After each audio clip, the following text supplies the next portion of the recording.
Hi everyone, welcome to our symposium. Today I'm going to try to answer the question, how does long-term memory benefit working memory? Which is also one of the big questions we ask when trying to understand the information exchange between working memory and long-term memory. Many studies show that prior knowledge that resides in our long-term memory helps working memory when it's task relevant.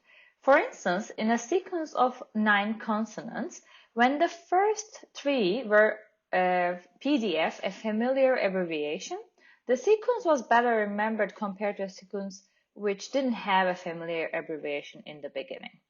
So PDF is an abbreviation we can all recognize and extract from our long-term memory.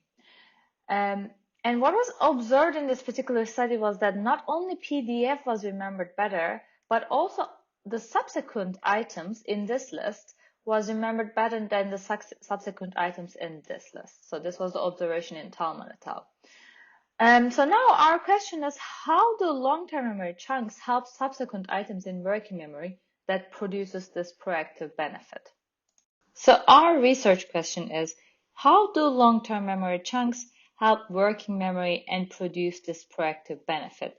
We thought about other factors that help working memory in a similar way, and we recently found that unfilled inter-item time produces a similar benefit. What we did was to add more time to one of the inter-item positions in a serial recall task. We either gave 500 milliseconds or 2500 milliseconds extra. And we were interested in how this time would help the study list items. If the longer free time improved memory for items preceding the time, this would be a retroactive benefit. And if it helped the subsequent items, it would be a proactive benefit. And we found that this extra time only improved the items subsequent to the list, producing a proactive benefit. So, for instance, in these lists, when we compared the longer and the shorter lists, what we saw was the items that came after these positions improved as a function of longer time. So this effect was found also on all the other lists where the added time was in different inter-item positions.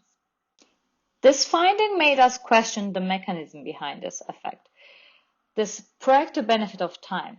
There was only one possibility that we could think of that predicted a proactive benefit only.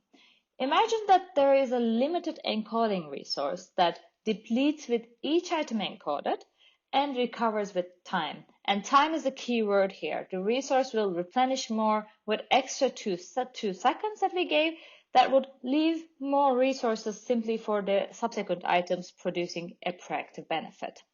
The idea for resource depletion and recovery was first proposed and discussed in 2007 by Lynn Redder and was recently updated and applied to working memory, examining word frequency effects by Van Popov and Lynn Redder. And we also took the idea and applied it to our paradigm, explaining the proactive benefit of time in working memory. Let me illustrate how this encoding resource deplete and recover. Imagine that you have a pool of encoding resources that is available to you at the beginning of a trial. That is the maximum resources you have. And when you encode an item, the item will take a proportion of these resources. Let's say each item takes 20% of the available resources. This resource an item takes will determine its encoding strength and probability of recalling that item. So now after the first item is encoded and took this much of the resources, the available resources for the subsequent items is basically this much. And this would happen for the second item and the third item. And now we add either 500 milliseconds or 2500 milliseconds in these two lists. What will happen is that the resources will replenish as a function of the added time. So if this was the resource pool that was left after the third item, then the 2500 milliseconds will add this much and 500 milliseconds will add this much. So then the fourth item in from this list will take more than the fourth item from the blue list. So therefore, this would produce a proactive benefit of time because the subsequent items will take more resources.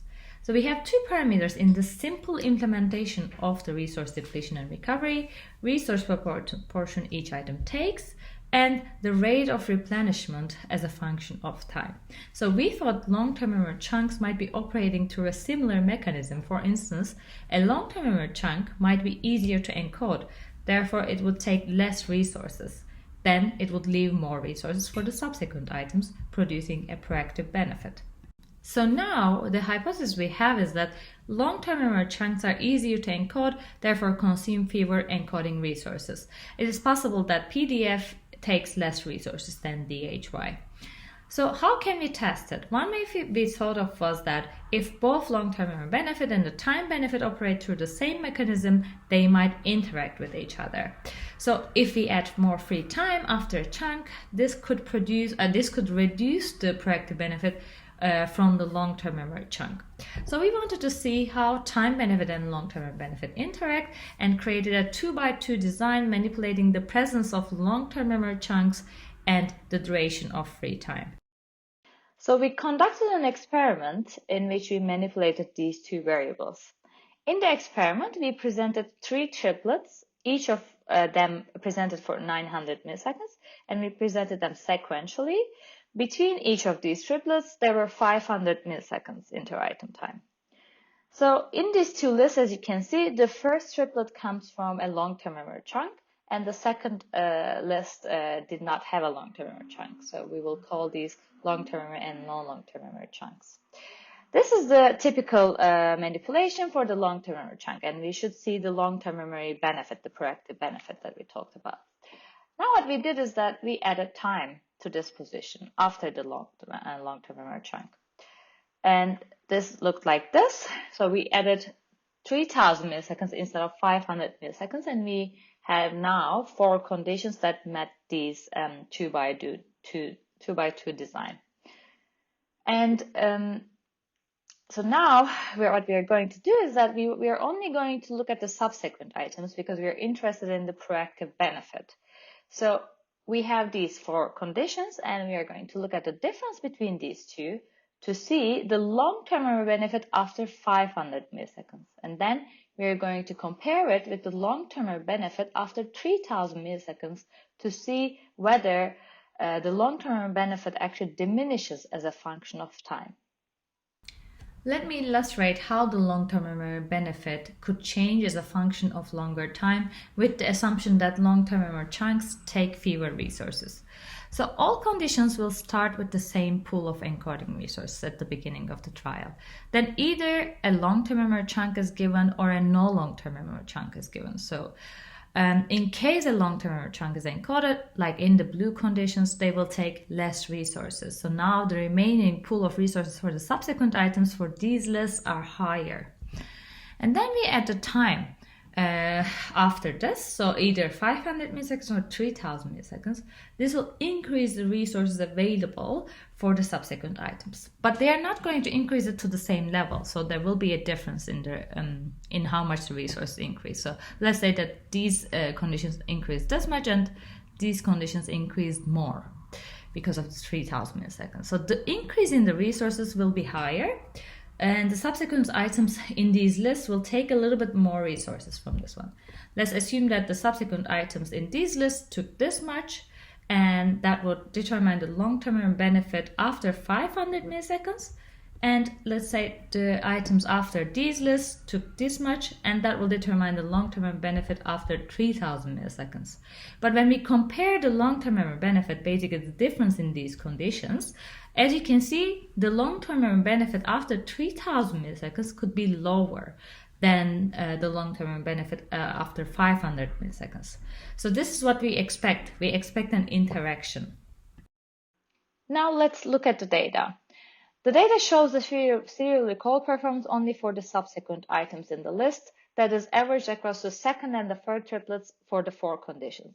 On the x-axis, we have the duration of free time.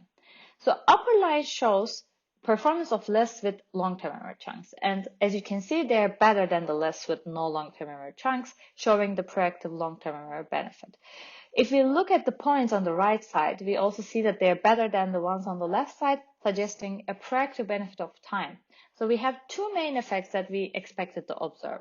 However, when we look at the long-term benefit as a function of free time, That is the difference between the upper and lower points as a function of the time. We do not see that the long-term benefit decreases with longer free time. We did not find any evidence for an interaction. The long-term benefit reduces just a little bit with 3,000 milliseconds, as you might see. That's 1.5% on average. Okay, so what does that mean? Does this mean that long-term benefit does not happen because long-term memory chunks take fewer resources? In order to answer this question, we wanted to verify the model makes the same prediction. So in order to understand whether the model can predict that long-term memory benefit does not change as a function of longer time, we simulated data with the model. So in this step, we wanted to examine what the model predicts with the assumption that long-term memory chunks take fewer resources. We will fit the aggregated data with a simple model that implements the encoding resource idea with these two parameters that I mentioned before, the resource proportion each item takes and the replenishment rate of the resource.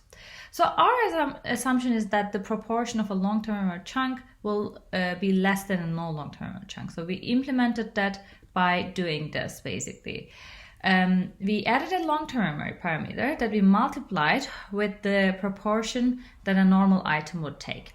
So for instance, if a no long-term memory chunk item would take 0.2 of the resources, then the long-term memory chunk could take half of this. So we multiplied by this 0.2 by 0.5, so it takes 0.1 instead of 0.2.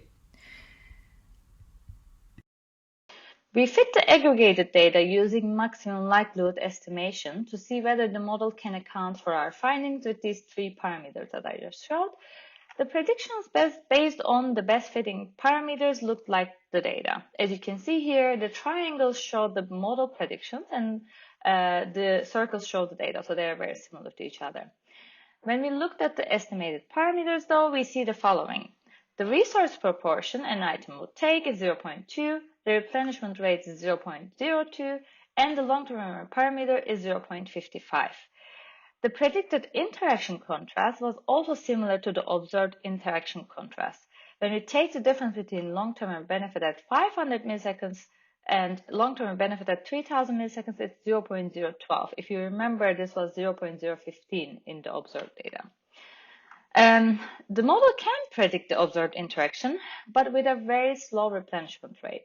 Here you can see it is 0.02, suggesting it would take 50 seconds for resources to fully replenish. This is not a plausible estimate for the replenishment rate. So if you consider between trials, participants completely replenish their resources.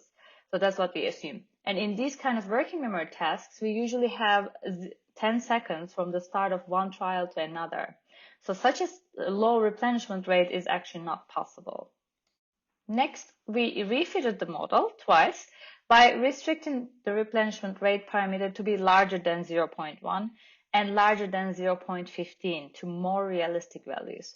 Here on the y-axis, you will see the predicted interaction contrast as a function of the estimated replenishment rate.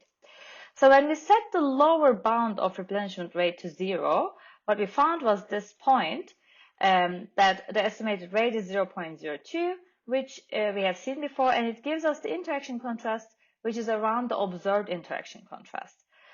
That is the first point on the left.